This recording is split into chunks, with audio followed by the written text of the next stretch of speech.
चलने का हौसला नहीं, रुकना मुहाल कर दिया।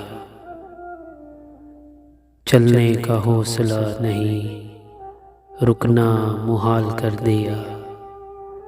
इश्क के इस सफ़र ने तो मुझको निढाल कर दिया।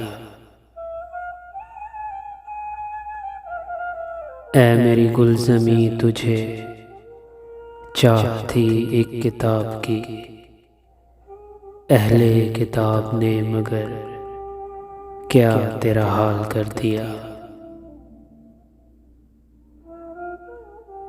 मिलते हुए दिलों के बीच और था फैसला कोई, उसने मगर बिछड़ते वक्त और सवाल कर दिया। मुद्दतों बाद उसने आज मुझसे कोई गिला किया, मनसब दिलबरी पे क्या मुझको बहाल कर दिया।